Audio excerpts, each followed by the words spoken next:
70 வயசாகியும் மார்க்கெட்ட சரிய விடாம கோடிகள்ல சம்பளம் வாங்குற நடிகர்கள் யாரெல்லாம் தெரியுமா? லிஸ்ட்ல நம்ம ஃபர்ஸ்ட் பார்க்க போறது நாகார்ஜுனா. தெலுங்கு சினிமாவுல ரொம்பவே பிரபல நடிகரா இருந்த நாகார்ஜுனா, இப்போ தொடர்ந்து தமிழ் படங்கள்லயும் நடிச்சிட்டு வராரு. நாகார்ஜுனாக்கு இப்போ 66 வயசாகுது. பெரிய பெரிய பட்ஜெட் படங்கள்ல மட்டுமே கமிட் ஆயிட்டு வராரு. ஹீரோவா நடிக்க முடியல அப்படின்னாலும் முக்கியமான கேரக்டர்ஸ் தொடங்கி வில்லனா வரைக்கும் நடிக்கிறாரு. அதனால ஒரு படத்துக்கு குறையாம 25 கோடி வரைக்கும் சம்பளம் வாங்குறாரு. லிஸ்ட்ல நம்ம அடுத்து பார்க்க போறது கமலஹாசன். கமலஹாசனை பொறுத்த வரைக்கும் அவர் விக்ரம் படம் நடிக்கிறது வரைக்குமே அவரோட மார்க்கெட் கொஞ்சம் கம்மியா தான் இருந்துச்சு. ஒரு படத்துக்கு 50 கோடி வரைக்கும் தான் சம்பளம் வாங்கிட்டு இருந்தாரு. ஆனா எப்போ கமலோட விக்ரம் படம் இண்டஸ்ட்ரி ஹிட் ஆச்சோ அதுக்கப்புறமா கமலஹாசனோட மார்க்கெட் சட்டுனே ஏறிச்சு. அதுக்கப்புறமா அவர் நடிச்ச எல்லா படத்துலயுமே 100 கோடிக்கு மேல சம்பளம் வாங்கியிருக்காரு. கமலஹாசனுக்கு இப்ப 71 வயசு ஆயிடுச்சு. இனிமே நடிக்க போற படத்துலயும் கண்டிப்பா 100 கோடிக்கு மேல சம்பளம் கொடுக்கணும். லிஸ்ட்ல நம்ம அடுத்து பார்க்க போறது அமிதாப் பச்சன். இப்ப வரைக்கும் இந்தியன் சினிமாவோட ஒரு முன்னணி நடிகர் அப்படின்னா இவர்தான். அமிதாப் பச்சனுக்கு 80 வயசு தாண்டிடுச்சு. பெருசா படங்கள்ல நடிக்கல அப்படின்னாலும் அப்பப்போ ஒரு சில படங்கள்ல சில முக்கியமான கேரக்டர்ஸ் மட்டும் நடிக்கிறாரு. ஆனா திரைப்படங்களையும் தாண்டி விளம்பரங்கள், தொலைக்காட்சி நிகழ்ச்சிகள் அப்படின்னு பல துறைகள்ல இப்பவுமே இவர்தான் முன்னணியில இருக்காரு.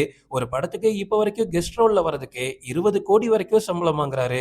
லிஸ்ட்ல நம்ம அடுத்து பார்க்க போறது ரஜினிகாந்த். ரஜினிகாந்துக்கு வயசாயிடுச்சு. இனிமே அவரால ஒண்ணுமே பண்ண முடியாதுன்னு இப்ப இருக்கக்கூடிய ஜெனரேஷன்ல எவ்வளவு கலாய்ச்சாலும் ரஜினிகாந்தோட மார்க்கெட்டை அசைக்கவே முடியாது. அதுதான் உண்மை. ரஜினிகாந்துக்கு இப்ப 75 வயசு ஆகுது. நம்ம தமிழ் சினிமாவுல ரஜினியை விட்டா 1000 கோடி அடிக்கிறதுக்கு வேற எந்த ஹீரோவாலையும் முடியாதுன்னு சொல்ற அளவுக்கு ரஜினிகாந்தோட மார்க்கெட் எப்பவுமே உச்சத்துல தான் இருக்கு.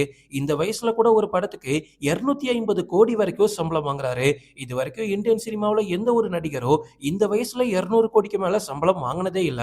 லிஸ்ட்ல நம்ம அடுத்து பார்க்க போறது மம்மூட்டி. மலையாள சினிமாவோட மெகா ஸ்டாரான மம்மூட்டிக்கு கிட்டத்தட்ட 70 வயசு தாண்டிடுச்சு. ஆனா இப்ப வரைக்கும் இளம் வயசு ஹீரோக்களுக்கு டஃப் கொடுத்துட்டு இருக்காரு. ஒவ்வொரு வருஷமும் தவறாம அவரோட ஏதோ ஒரு படம் ரிலீஸ் ஆயிருது. அதுக்கு முக்கிய காரணமே அவரோட ஃபிட்னஸ் தான். 70 வயசு தாண்டின மாதிரியே இருக்க மாட்டாரு. இப்ப வரைக்கும் இளமையா இருக்காரு.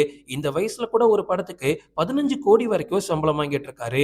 மலையாள சினிமாவுல பட்ஜெட்லாம் கொஞ்சம் கம்மியா தான் இருக்கும். அதனால 15 கோடி சம்பளம் ரொம்ப பெருசுதான். லிஸ்ட்ல நம்ம அடுத்து பார்க்க போறது மோகன்லால். மலையாள சினிமாவோட இன்னொரு ஜாம்பவான் தான் மோகன்லால். இப்போ இவருக்கு 66 வயசு ஆகுது. ஒரு படத்துக்கு 25 கோடி வரைக்கும் சம்பளம் வாங்குறாரு. இதுக்கு முன்னாடி வரைக்கும் 10ல இருந்து 12 கோடி சம்பளம் வாங்கிட்டு இருந்த மோகன்லால் எம்புரான் படத்தோட ஹிட்டுக்கு அப்புறமா தன்னோட சம்பளத்தை ஏத்தியிருக்காரு.